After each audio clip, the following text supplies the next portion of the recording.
NRO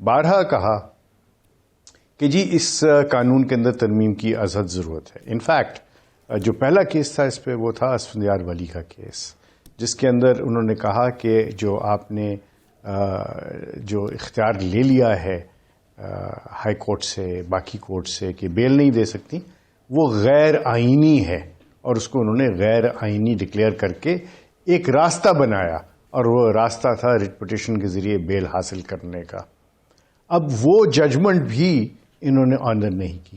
پھر اس کے اندر جو ٹرانسفر کا حق ہے کیسز کے، وہ دیا گیا تھا چیئرمین نیب کو، وہ بھی انہوں نے انکانسٹیٹیوشنل ڈکلیئر کیا. اور ابھی پچھلے دنوں ہمارے جو ابھی چیف جسٹس تھے، انہوں نے ایک بہت خوبصورت ججمنٹ دی. اس کے اندر بھی انہوں نے کہا کہ نیب کے اندر جو انہوں نے بیل کا اختیار اور جو ٹائم کا پیریڈ ہے اور جو ریمانڈ کا پیریڈ ہے، ان سب کو چینج کرنے کی ضرورت ہے. تو جو سپریم کورٹ کی ہدایات ہیں اس پہ تو عمل نہیں کرتے، جی لیکن ڈکٹیشن لیتے ہیں اپنی دوستوں سے. تو جب اپنے دوستوں سے ڈکٹیشن لیں گے تو پھر اسی طرح کی ترامیم آئیں گی. جی اشتر صاحب، یہ تو آپ درست فرما رہے ہیں، لیکن مثلا حسن اقبال صاحب ہیں، ان کا کیس ہے جی اختیارات سے ناجائز استعمال ہے لیکن کرپشن کا نہیں ہے. تو اس کے بعد یا شاہد خاقان عباسی ہے مثلا، یا ایون ڈاکٹر عاصم ہے کہ یوں ہوتا تو اتنا نقصان نہ ہوتا وغیرہ، جہاں ایکچوئل کرپشن نہیں ہوئی لیکن جی اتنی ہو سکتی تھی. یا خود شہباز شریف صاحب کا جو آشیانہ ہاؤسنگ، جی آشیانہ کا کیس. تو یہ ان کیسز پہ تو کو تھوڑی بہت ریلیف تو ملنی چاہیے. دیکھیے وہ ہے بیوروکریٹس کے حد تک، اور یہ جو پبلک آفس ہولڈرز کے جہاں پہ انہوں نے اختیار. اب دیکھیے ایک وزیر کا تو کوئی اختیار نہیں نا. احسن اقبال صاحب نے کوئی اپنا اختیار استعمال نہیں کیا تھا. انہوں نے اپنی کانسٹیٹوئنسی کے لیے، اس علاقے کے لیے جو اور اسی کے آس پاس ہی تو کرتارپور ہے، اس علاقے کی ڈیولپمنٹ کے لیے. تو ان کا تو کیس ویسے بھی نہیں بنتا. اگر یہ نہ بھی آرڈیننس آتا تو بھی ان کو جو ہے ریلیف ملنا ہی ملنا ہے، بیکاز وہ کیس جھوٹا ہے. اسی طرح شہباز شریف صاحب کے متعلق سپریم کورٹ نے بھی اپنی آبزرویشنز دیں کہ انہوں نے تو کرپشن روکنے کے لیے کام کیا، آپ ان کو کرپشن کے الزامات پہ پھنسا رہے ہیں. اسی طرح شاہد خاقان عباسی صاحب بارہا کہہ چکے ہیں کہ کوئی میرے سے آ کے پوچھے تو صحیح، میں ایکسپلین کروں گا یہ سب چیزیں کیا ہیں. ان کے خلاف اور مفتاح اسماعیل کے خلاف یہ سب جھوٹے کیس بنائے گئے. These are trumped up charges. تو اس سے ان کو فائدہ نہیں ہوگا، بلکہ یہ ہے کہ اصل جو بات ہے وہ اب جب سامنے آئے گی تو یہ ضرور ہوگا کہ کورٹس اس کو اس نظر سے دیکھیں گے. لیکن میرا سوال پھر یہی ہوگا، وائی این آرڈیننس؟ اس کو آپ ڈیبیٹ کیوں نہیں کرتے؟ جی لیجسلیشن تھرو پارلیمنٹ کیوں نہیں کرتے؟ یہ بڑی ایک بات ہے جس کو ہم ایک تو تاثر دیا جا رہا ہے کہ جی اپوزیشن سے اس بارے میں بیہائنڈ دا سینز کنسلٹیشن ہوئی، اور ایسے ہی اب وہ شور مچا رہے ہیں. دوسری بات یہ ہے کہ پارلیمنٹ میں جانے سے تو اس لیے گھبراتے ہیں کہ وہاں ڈیبیٹ کرنی پڑتی ہے، ان کے لیول پر آنا پڑتا ہے جو اپوزیشن والے ہیں. کچھ لو اور کچھ دو کرنا پڑتا ہے. نیچرلی وہ کرنے کو تیار ہی نہیں ہے. اس قسم کی جو لو اینڈ دو جو پالیٹکس کے اندر جس کو وہ مقوقع کہتے ہیں. تو جو آپ کہہ رہے ہیں اس سے تو تاثر یہ ملتا ہے کہ رستہ اور صاف ہو گیا کہ اپوزیشن کے خلاف مزید انتقامی کارروائیاں کی جائیں. یکسوئی کے ساتھ بزنس مین نکل گئے، بیوروکریٹس جو ہیں وہ نکل گئے، انہوں نے 5 کروڑ سے 50 کروڑ کر دیا شاید کرپشن کا. جی بالکل، بنیادی جو کرائیٹیریا تھا اس کا. وہ ایسی چیز نہیں ہے اس کے اندر نہیں ہے. یہ اس میں نہیں لکھا ہوا. یہ دو کنفیوژنز ہیں. ذرا ایک یہ بھی بتا دیں اشتر صاحب، یہ 5 سے 50 کروڑ والی، اور دوسرا وہ جو ریمانڈ تھا وہ 90 دن کی ایک خبر آئی تھی کہ اس کو 14 دن کا کر دیا گیا، پھر یہ بھی آئی کہ 14 دن سے 90 دن ہو گیا. ذرا یہ کنفیوژنز کیا ہیں؟ نہیں لیکن ہمارا بنیادی سوال یہ ہے کہ آیا نہ تو ریمانڈ کے ٹائم رہے گا جاری یا نہیں. جی بالکل. یہ بھی میں کوشش کروں گا دونوں باتوں کا جواب دے سکوں. جواب میرے پاس موجود تو نہیں ہوتے، لیکن I'll try and answer those questions. جہاں تک آرڈیننس کے متن کا تعلق ہے، اس کے اندر جو کچھ لکھا ہوا ہے اس میں نہ ریمانڈ کے متعلق کوئی بات ہے، نہ اس کی کوئی لوور لمٹ بتائی ہے 50 کروڑ. وہ چھڑے نہیں گیا اس طریقے سے یہ بات ہو رہی ہے. ٹھیک، ایسی کوئی چیز نہیں ہے. اب آپ دیکھیں گے کہ جو سارا سلسلہ تھا کہ آپ نے ریویژن نہیں ہو سکے گی، بیل نہیں ہو سکے گی، اس کے اندر 2 باتیں تھیں. ایک تو یہ تھا کہ 30 ڈیز کے اندر اندر کیس کا ڈیسیجن ہونا تھا. آپ دیکھیں گے کہ 3 سال تک کیس رہتے ہیں. مثلا فواد حسن فواد کا کیس ہے, اس میں ابھی تک چارج ہی فریم نہیں ہوا, 2 برس ہونے کو آ گئے ہیں, and he is behind the bars, charge frame نہیں ہوا. تو اسی طرح اور بہت سارے کیسز ہیں. اب نظامی صاحب نے جو کامنٹ کیا, آئی وڈ ایگری ود نظامی صاحب کہ انہوں نے کچھ محاذ بند کیے ہیں. انہوں نے بزنس مین کو جو فائدہ دینا چاہا ہے, بزنس مین کو اس میں سے نکالا, بیوروکریٹس کو نکالا. BRT کا کیس جو ہے وہ کیس ان پوائنٹ ہوگا. جو ابھی پچھلے دنوں کچھ ڈیولپمنٹس کی ہیں انہوں نے, کرتارپور میں جو برج بنا, یہ کر وہ کر, سرکار کے پیسے خرچ ہوئے ہیں اس پہ. کون سی ٹینڈرنگ ہوئی ہے, کون سا اس کے اندر جو ہے پروسیس کو فالو کیا گیا, کون سے پیپر رولز کو فالو کیا گیا؟ نن. تو شاید یہ چیزیں اب ان کے سامنے آئی ہیں جس کی وجہ سے یہ اپنے آپ کو انسولیٹ کر رہے ہیں. انسولیشن کا لفظ خود پرائم منسٹر نے یوز کیا ہے. اس سے یہ ہوگا کہ یہ مزید اپوزیشن کے اوپر اور مزید باقی لوگوں کے اوپر جو ان کے کہنے میں نہیں آ رہے, ان کے اوپر آپریشن اور ان کے اوپر جو نیب کا جو قانون ہے اس کا اطلاق کریں گے. نیب کے قانون کو بالکل چینج ہونے کی ضرورت ہے, لیکن جیسے چینج کیا گیا ہے یہ صرف اور صرف NRO ہے, NRO پلس. لیکن اشتر صاحب, ایک قانونی حلقے کا اور صحافت میں بھی کچھ لوگوں نے یہ کہا ہے کہ یہ نیب کے قانون میں ترمیم کی نہیں ضرورت, اس کو ختم کرنے کی ضرورت ہے. آپ کی کیا رائے ہے اس بارے میں؟ دیکھیے, میری رائے تو اس میں کچھ یوں ہے کہ نیب کے قوانین جو ہیں ان کو پورے طریقے سے آپ ریوزٹ کریں. بالکل اینٹی کرپشن لاز ہونے چاہیے, اس میں کسی دو رائے نہیں ہو سکتی, لیکن ان کو کس طریقے سے بنایا جائے گا, کس طریقے سے انویسٹیگیٹ کیا جائے گا, کس طریقے سے اس کی تشہیر کی جائے گی یا تشہیر نہیں ہونی چاہیے, یہ سب ڈیبیٹس کی باتیں ہیں. یہ میری ذاتی رائے, نظامی صاحب آپ کی ذاتی رائے یا کسی تیسرے شخص کی ذاتی رائے کی بات نہیں ہے.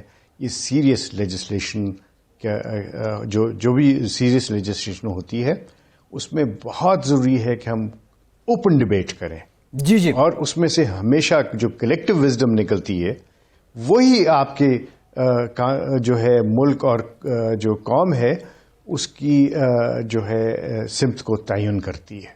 This is what my considered opinion ہے. ٹھیک, اشتر صاحب ایک بریک لیتے ہیں. بریک کے بعد یہ نقطہ آپ سے مزید جاننے کی کوشش کریں گے. آپ نے کہا کہ یہ آرڈیننس سپریم کورٹ کی تشریح کے مطابق آئین کے ساتھ فراڈ ہے.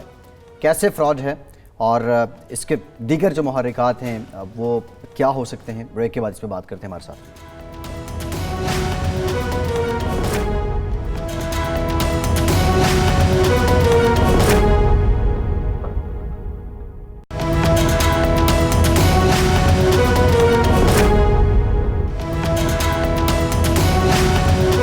بریک کے بعد ایک بار پھر سے آپ کو خوش آمدید کہیں گے. اشتر اوصاف صاحب ہمارے ساتھ موجود ہیں. اشتر صاحب, پروگرام کے آغاز میں کہا تھا یہ آرڈیننس آئین کے ساتھ فراڈ ہے جو سپریم کورٹ کی جانب سے تشریح ہے اس کے مطابق بقول آپ کے.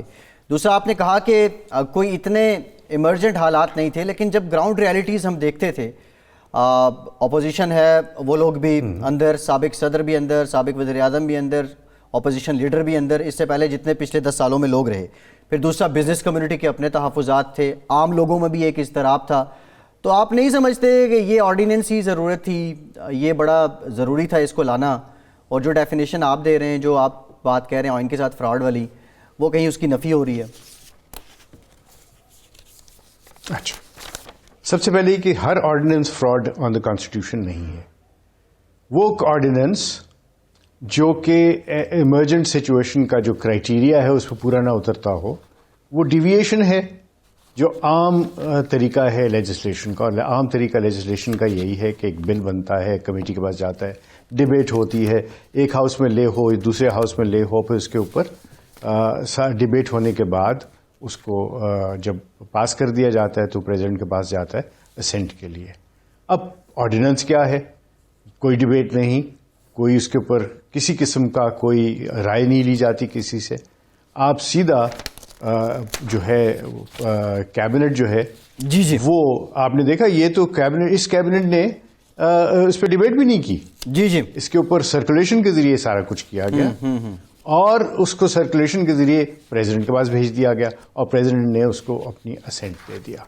سو مجھے بتائیے کہ جو اس طریقے سے کام کیا جائے، جو بالکل کسی بھی کسی قسم کا جو ہے جس کے اوپر کوئی رائے نہ لی جائے، تو اس کی کیا حیثیت ہوگی؟ سو دیٹس وائی آئی سے اس طریقے سے یہ کیا گیا ہے، this is a fraud on the constitution. Number 2، اچھا اشتر صاحب اس کے اندر جو شکیں ڈالی گئی ہیں. جی جاری رکھیں پلیز. جی آپ پوچھیے. نہیں آپ اپنا کام مکمل کر لیں. جواب جس طریقے سے جی، اور جو اس میں جو امینڈمنٹس کی گئی ہیں، وہ امینڈمنٹس وہ ہیں ہی نہیں جو کہ سپریم کورٹ نے کہا، جو کہ ہائی کورٹس نے کہا ہوا ہے، جو اپوزیشن بات کرتی رہی ہے. اگر آپ کو ریلیف دینا ہے تو کیسز کو واپس لے لیں، کیونکہ سچی بات تو یہ ہوگی کہ وہ کیس جھوٹے بنائے ہوئے ہیں، آپ ان کو وڈرا کر لیتے. آپ یہ بھی کہہ کے وڈرا کر سکتے تھے کہ جی ہم ان کو وڈرا کر رہے ہیں، ہم ان کو بہتر کر کے دوبارہ دائر کر دیں گے. سو آپ بیسکلی آپ نے بی آر ٹی، آپ نے پریمپٹ کیا ہے ان سب باتوں کو، ہیلی کاپٹر کیس کو، بی آر ٹی کو، اور وہ جو ابھی پچھلے دنوں ایک تعمیراتی کام کیا گیا، اور بہت ساری چیزیں ہوں گی. کیا بی آر ٹی کیس بھی متاثر ہوگا؟ پھر مالام جبہ بھی ہے. جی جی مالم جبہ وہ ایبسلیوٹلی والا. جی معلوم جبہ ہے، بی آر ٹی ہے، ہیلی کاپٹر ہے. ہیلی کاپٹر استعمال کرتے رہے ہیں پرائم منسٹر. جبکہ کیا اس آرڈیننس کے بعد یہ کیس نیب ان سے متعلق انکوائری یا ریفرنس کچھ نہیں کر سکے گا؟ نہیں کر سکے گا، لیکن یہ آپ یہ دیکھیے کہ کتنی تیزی سے یہ سارا کچھ کیا گیا ہے. سپوزنگ یہ آرڈیننس ڈیفیٹ ہو جاتا ہے، جی جی بالکل، تو پھر کیا ہوگا؟ پھر وہی کچھ ہوگا جو کہ این آر او کا کیس جب چلا تھا تو انہوں نے وہ سب کچھ کیا تھا. So they will have to face the consequences. لیکن دیکھیے نا، چیف منسٹر کے پی یہ جو ہیں خسرو بختیار صاحب، جی جی اس وقت سینئر منسٹر کے پی عاطف خان ہیں، عاطف خان ہیں، پھر سی ایم کے پی جو ڈیفنس منسٹر ہیں اپنا سابق وزیر اعلیٰ جی جی Pervez Khattak, ex C M and current C M. جی پرویز خٹک صاحب. So they will all go scot free as they are now. This is what the Prime Minister himself said. میرے دوستوں کو خوشی ہوگی، یہ ان کے الفاظ ہیں. سو آپ کو اس آرڈیننس کا جو محرکات ہیں وہ بھی سامنے نظر آ رہے ہیں. ویسے اس کو ایگزیجریٹ بھی کیا گیا کرنے کی جلدی میں اس کا اگر فرض کریں جو انہوں نے میرے دوست، کوئی ایگزیجریشن نہیں، میرے دوستوں سے مراد ان کی بزنس مین تھی، تو سب سے بڑا جو یعنی مس کیریج آف جسٹس ہے وہ ایک بعض اٹیمپٹ ہے جن کو آپ نے دفتر سے اٹھا لیا، بھئی آپ نے کسی کو گرفتار کرنا ہے اس کو نوٹس دیں، وہ دوائیاں شوائیاں کچھ اہتمام کر لے، اس کو سرو کریں کچھ.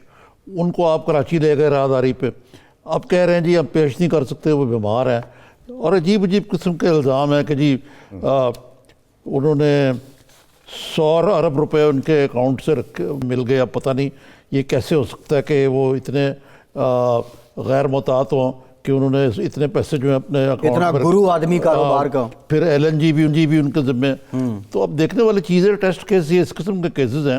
وہ لوگ جو کہ بیچارے کہ انہوں نے کبھی جیل کی شکل نہیں دیکھی اور وہ جا کے بالکل بیمار ہو گئے ہیں، بلکہ ان کی مینٹل حالت بھی جو ہے وہ ضرور اس سے متاثر ہوئی ہوگی. ان کو تو آپ نے تو نہ آپ دیکھتے ہیں کہ ان کو کیا کرتے ہیں ایسے معاملات میں. آپ کا خیال ہے کہ ان لوگوں کو کوئی ریلیف ملے گی؟ کیونکہ یہ سارا تو گھیرا جو ہے شاید خاقان عباسی صاحب کے ارد گرد بنایا جا رہا تھا نا، کسی طریقے سے ان کو امپلیکیٹ کیا جائے.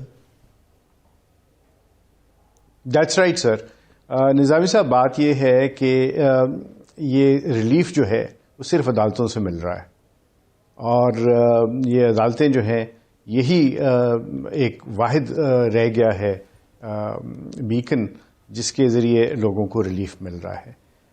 عدالتوں نے ہی یہ کہا ہے اور سپریم کورٹ نے یہ کہا ہے، اور قانون کا منشا بھی یہ ہے کہ اگر آپ نے کسی کو گرفتار کرنا ہے تو 5 یا 6 چیزیں ضرور ملحوظ خاطر رکھنا ہے آپ نے. نمبر 1 کہ کیا وہ فلائٹ رسک ہے، کیا وہ انویسٹیگیشن کو نہیں کر رہا، ٹھیک طریقے سے انویسٹیگیشن کے اندر کوآپریٹ نہیں کر رہا، کیا وہ اس جرم کو ریپیٹ کرے گا، کیا وہ ایسا ہے جو کہ ایویڈنس کو انفلوئنس کر لے گا، کیا وٹنسز کو انفلوئنس کر لے گا، کیا ڈاکیومنٹس کو ختم کر دے گا یا ضائع کر دے گا. اور یہ ساری چیزیں پہلے آپ دیکھیں گے اور اس کے خلاف قابل گرفتاری ثبوت ہوگا تو پھر آگے چلیں گے، لیکن ایسا ہو نہیں رہا. ایک چیز جو کوئی بھی ملحوظ خاطر نہیں رکھ رہا وہ ہے امپیکٹ اس آدمی کی گرفتاری کا اس کی فیملی پہ. بہت سارے لوگ اکیلے بریڈ ونر ہوتے ہیں، بہت سارے لوگوں کے بچے چھوٹے ہوتے ہیں، بہت سارے لوگوں کے پاس اتنے مسائل نہیں ہو سکتے، وہ ڈیلی بیسس پہ کام کریں. اس کو کوئی ملحوظ خاطر نہیں رکھ رہا. کچھ لوگوں کے والدین بھی جو ہیں بزرگ ہیں، ان کی صحت کی بات ہے، یہ ان چیزوں کو بھی دیکھنا بڑا ضروری ہے. لیکن ایک بہت بڑا فیکٹر ہے، اور وہ فیکٹر کیا ہے؟ گرفتار کیا جاتا ہے صرف اور صرف آپ کو اپنی مرضی کا بیان دینے کے لیے کہ آپ ہمارے ساتھ چلیں، ہمارے ساتھ تعاون کریں، وعدہ معاف گواہ بن جائیں، یا آپ کنفیشن کر لیں، پلی بارگننگ کر لیں. یہ ہے محرکات. اور اس کا ریزن کیا ہے؟ اس کا ریزن یہ ہے کہ نیب کو بنایا ہی اسی کام کے لیے گیا تھا، لوگوں کو مولڈ کرنے کے لیے. یہ ہے پرابلم. ٹھیک، بہت شکریہ اشتر اوصاف صاحب، بہت شکریہ آپ کے وقت کا. آپ موجود تھے سابق اٹارنی جنرل. میرا سوال آپ سے یہ، یہاں این آر او کی بات ہو رہی تھی اور جس طرح اب یہ لوگ اس آرڈیننس کو لے کے عدالتوں میں جا رہے ہیں. نظامی صاحب، این آر او کا جب ڈاکومنٹ سائن ہوا تھا اس کے بعد ہم نے دیکھا کہ بے نظیر بھی واپس آ جاتی ہیں، مشرف صاحب کی امپیچمنٹ بھی ہو جاتی ہے، پیپلز پارٹی کی گورنمنٹ بھی ہو جاتی ہے، لیکن افتخار چودھری صاحب آتے ہیں اور وہ این آر او کو کالعدم قرار دے دیتے ہیں. کہیں ایسا تو نہیں ہے یہ لوگ جن کے نام لے رہے تھے اشتر اوصاف صاحب، آپ بھی؟ این آر او جو ہے نا ایک آرڈیننس تھا وہ بھی، جی، نیشنل ریکانسیلیشن آرڈیننس. جی، بات اب یہ نہیں کہ این آر او وہی آ رہا ہے، بات یہ ہے کہ اس کو آپ مکمکہ انڈرسٹینڈنگ، بیک روم ڈیلنگ، افو درگزر، یہ سارے اس کے اور وہ تو ہو رہے ہیں آپ کے سامنے. لیکن نظامی صاحب، میں اب دیکھیں نا، میاں نواز شریف ایسے ہی چلے گئے یہاں سے، جی، زرداری صاحب کو بھی بیل مل گئی، اور بھی معاملات جو ہیں وہ. آپ کیا کہہ رہے ہیں، یہ بٹوارے کا آرڈیننس ہے؟ نہیں، این آر او نہیں ہے نا یہ بھائی کچھ پولیٹیکل انجینئرنگ بھی ہے، کچھ ہیومینیٹیرین مسئلے بھی ہیں، کچھ ریئل پالیٹک بھی ہے. دیکھیں نا، میاں نواز شریف کی واقعی صحت جو تھی وہ انتہائی تشویشناک تھی بقول رپورٹس کے. اب رپورٹس کو ڈاکٹر کیا گیا یا کیا گیا، یہ ایسی تو نہیں ہو سکتا اگر کیا گیا، کیونکہ خان صاحب تو یہی فیل کرتے ہیں کہ ان کو غنچہ دے دیا گیا. جی، غنچہ دے دیا گیا. تو میرا مقصد کہنے کا یہ ہے کہ یہ چیزیں ایسی تو نہیں ہو جاتی اتفاق سے. شہباز شریف صاحب لندن بیٹھے ہوئے ہیں، محترمہ مریم نے ٹیپ لگائی ہوئی ہے منہ پر. جی، ٹھیک ہے. یہ از اٹ آل کوئنسیڈنس؟ یہ ویسے تو نہیں ہو رہا، اس کے پیچھے کوئی نہ کوئی ریزن. لیکن میں نظامی صاحب آپ سے یہ جاننا چاہ رہا تھا، وہ جو مشرف صاحب کا این آر او تھا، اس سے دیکھیں بہت سے، جس طرح ابھی بہت سے لوگوں کو فائدہ ہو گیا جو آپ نے ذکر بھی کر دیا، اس کے بعد عدالت نے این آر او کو کالعدم قرار دے دیا. کیا یہ آرڈیننس بھی کالعدم ہو جائے گا؟ این آر او جو ہے اس سے تو ایم کیو ایم نے بہت فائدہ اٹھایا، جی، پیپلز پارٹی نے بہت اٹھایا، ٹھیک ہے نا، کسی حد تک پی ایم ایل این نے بھی اٹھایا.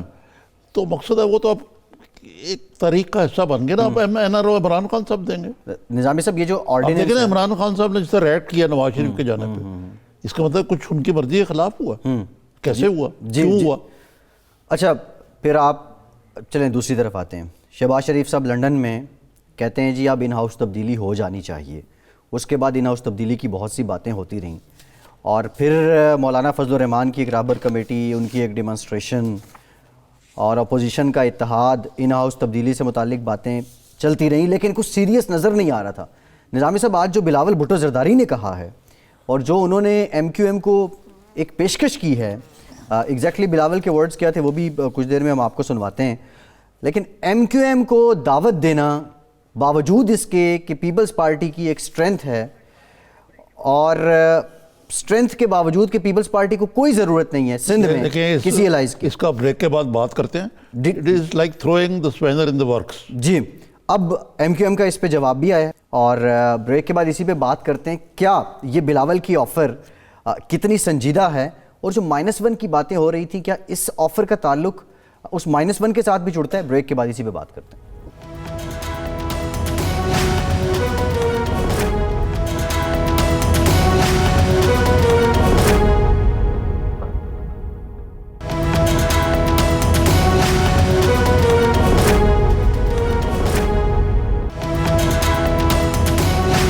بریک کے بعد ایک بار پھر سے آپ کو خوش آمدید کہیں گے. بلاول بھٹو زرداری کی یہ بڑی آفر تھی. نظامی صاحب جو پنڈت ہیں جو تجزیے تبصرے دیتے ہیں وہ یہ بھی فرما رہے ہیں کہ ایک بڑا پتا پھینکا بلاول نے.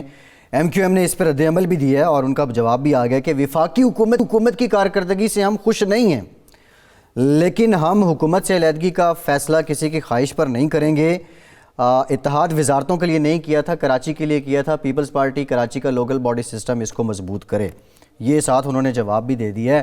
کھل کو یہ بھی نہیں کہا کہ ہم وہاں مزید رہنا بھی چاہتے ہیں، اور یہ بھی نہیں کہا کہ بلاول صاحب آپ کو انکار بھی ہے. سب سے پہلے تو آپ کو ایک بات کی تعریف کرنی پڑے گی جی کہ بلاول اس وقت واحد اپوزیشن لیڈر ہیں جو فرنٹ فٹ پہ کھیل رہے ہیں. اپوزیشن لیڈر ایکچولی لگ ہی یہ رہے ہیں، شہباز شریف صاحب تو ہیں ہی نہیں. وہ تو یہ بھی کہتے ہیں کہ بات ہی نہ کریں جی وہ، لیکن بلاول بھی بڑے احتیاط سے چل رہے ہیں کہ وہ سارا اپنا جو توپوں کا رخ ہے وہ حکومت کی طرف ہے، کسی اور طرف نہیں ہے. لیکن ان کا جو تاریخی جلسہ ہوا ہے پنڈی کا، اور ان کو وہاں کی ایک سمبولک ویلیو ہے لیاقت باغ کی. اور شیخ رشید کو کافی ذرا فکر مند لگتے ہیں مجھے اس معاملے میں. اب وہ لڑکانہ کر کے دکھائے نا جلسہ جو انہوں نے کہا. نظامی صاحب پنڈی میں اسٹرینتھ تو ہے پیپلز پارٹی کی. اب اس میں یہ علیحدہ بات ہے کہ وہ آپ کو سیٹ جتوانے والی اسٹرینتھ نہیں ہے، لیکن آپ کا اچھا یہ ایک دو دنوں سے شیخ رشید کا کوئی بیان بھی نظر نہیں آیا. وہ کہہ رہے تھے میں لڑکانہ بھی جاؤں گا، وہ میمک بھی کر رہے تھے بلاول کو، وہ بھی نہیں کیا. خیر ان کی نظامی صاحب بیان تو نظر نہیں آ رہا، لیکن سوشل میڈیا پہ ان سے متعلق بہت کچھ چل رہا ہے. خیر وہ ایک علیحدہ بات ہے. میرا ایک سوال، پنڈی کے جلسے پہ یہ جو عوامی راج کی بات کی ہے، پیپلز پارٹی کسی زمانے میں وہ مصرع بھی ہے، وہ نعرہ لگاتی تھی اب راج کرے گی خلق خدا، یہ اس کا ریپلیکا ہے یا کوئی نئی ڈائمنشن ہے؟ یہ دیکھیں یہ پیپلز پارٹی کو دوبارہ صرف کارلی بھٹو اور اس سے زیادہ جو ان کی والدہ محترمہ بے نظیر بھٹو شہید کے میسج کی طرف لے جانا ہے، اور اسی قسم کی ڈیفائنس کا یہ مظاہرہ کر رہے ہیں. اور اگر یہ اس کے بعد انہوں نے لاہور میں ایک دو جلسے کیے تو پانسا پلٹ سکتا ہے. یعنی جو پیپلز پارٹی کا جو خراب دور ہے وہ بلاول نے اس میں آگے ایک نئی روح پھونک دی ہے. جی یہ تو آپ کو ماننا پڑے گا. جی اس میں اب آ جائیں آپ اس آفر کی طرف. جی ایم کیو ایم یہ بڑا ایک سیاسی پتا انہوں نے پھینکا ہے. اس سے ایک طرف تو ایم کیو ایم کی بارگیننگ پوزیشن وزا بھی پی ٹی آئی بڑی مضبوط ہو جائے گی، اور ہمیشہ سے کرتے ہیں.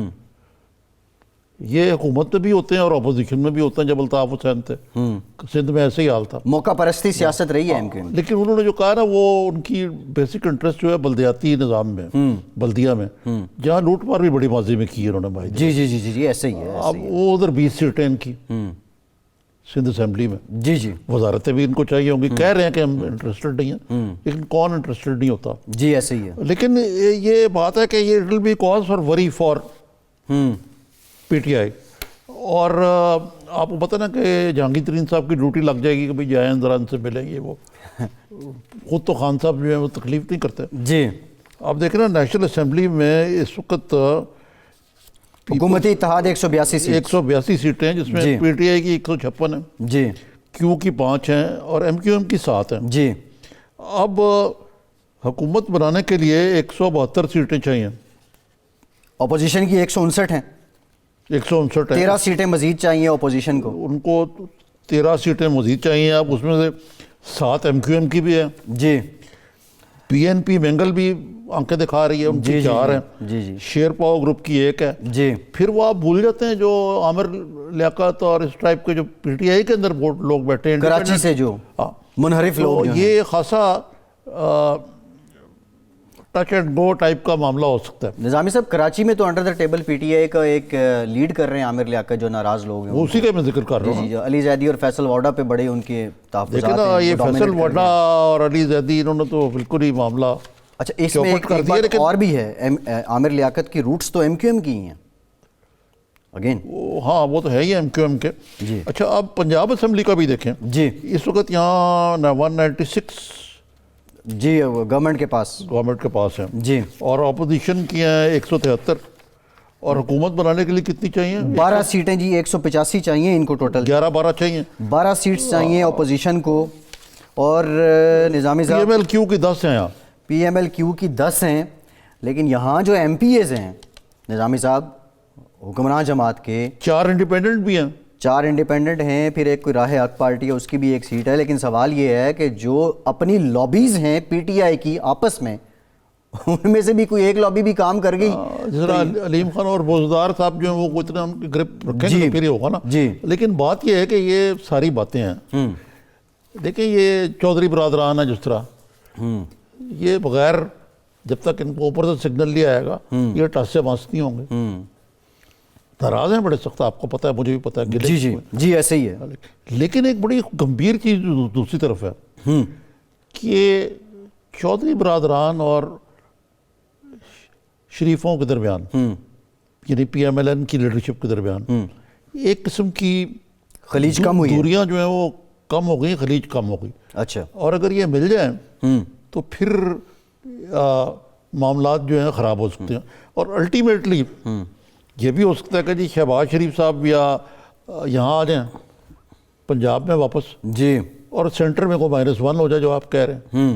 نظامی صاحب میں نہیں کہہ رہا, یہ تو خود شہباز شریف صاحب نے کہا تھا. پھر اس کے بعد جو آپٹکس نظر آ رہے ہیں, آپ کیوں اتنے عمران خان صاحب سے تنگ ہیں کہ ان کو -1. میں عمران خان صاحب ابھی تو 1/4 حصہ وہ ان کی. نظامی صاحب میں عمران خان صاحب, لیکن میں آپ کو بات بتاؤں, by the law of averages Khan صاحب کو محتاط رہنا چاہیے. یا کسی الیکٹڈ پرائم منسٹر نے کبھی اپنی مدت پوری نہیں کی. جی, یہ بھی ہسٹری ہے, یہ بھی ہسٹری ہے. اور خان صاحب کو محتاط تو رہنا ہوگا.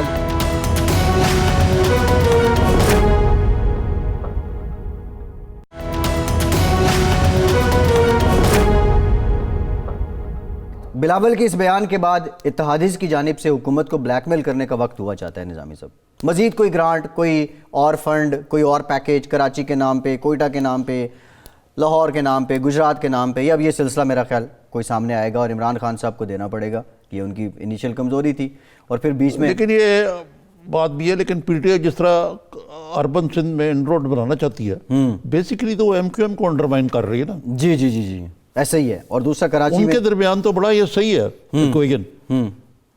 رورل سندھ میں پی پی پی, اربن سندھ میں P T I M Q M. اگر ان کے درمیان اس طرح کی انڈرسٹینڈنگ ہو جاتی بڑی مشکلات پیدا ہوں گی.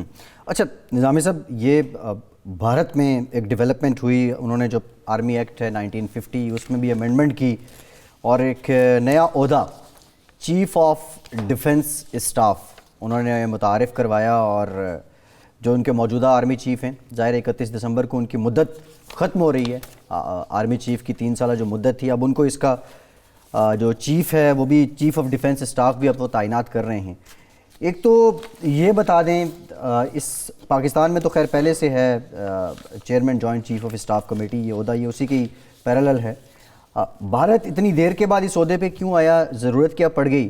اور دوسرا یہ جو بپن راوت اینڈ مودی اینڈ یہ اجیت دوول اور یہ دوسرا نئے آرمی چیف کا کیا نام ہے ان کے؟ یہ نئے آرمی چیف کا نام بھی نظامی صاحب میں بتاتا ہوں آپ کو. یہ جو ان کا نیکسس تھا مودی, اجیت دوول اور باقی لوگ جو ہیں, کیا یہ پولیٹیکلی جو سپورٹ انڈائریکٹلی سپورٹ تھی بپن راوت کی جانب سے مودی کو, ان احسانوں کا بدلہ چکایا گیا ہے کہ آپ ریٹائرمنٹ کے بعد بھی ایک عہدے پہ رہیں گے؟ نہیں, یہ بڑی دیر سے وہ یہ پروپوزل تھا وہاں بھی, اور یہ ایک قسم کا پاکستان والا جو پیٹرن ہے وہ اپنایا گیا. لیکن وہاں پہ بڑے فرق بھی ہیں اس میں پاکستان اور اس میں. مثلاً یہ کہ وہاں پہلے ہی ایکسٹینشن کا کوئی لگتا ہے کوئی یا آرمی چیف کی تعیناتی کا کوئی قانون موجود ہے. جی ہے, یہاں پہ تو ذرا نہیں تھا نا یہ ایکسٹینشن یا اس کا, اور ایکسٹینشن ہوتی بھی نہیں وہاں پہ. اب یہ جو نئے چیف ان کو ٹاپ سٹیئرس جی کیا ان کے, لیکن مزیدار بات ہے کہ پاکستان کے برعکس وہاں یہ سب کچھ جو ہے ڈیفنس منسٹر کے زیر. اچھا, یہ ایڈوائزر بھی ڈیفنس منسٹر کے ہوں گے, پرائم منسٹر کے نہیں؟ پرائم منسٹر کے نہیں ہوں گے. جی تو اس کو یہ پاکستان کی سچویشن سے منطبق نہیں کیا جا سکتا. یہ ان کا ایک ڈیفرنٹ ہے نظامی صاحب سلسلہ. اچھا, دوسرا یہ جو رپورٹ ہوا ہے مثلا جو سی ڈی ایس ہے, یہ جو نئے لگے ہیں چیف آف ڈیفنس اسٹاف, ان کے پاس آپریشنل رول نہیں رہے گا ملٹری کمانڈ کا.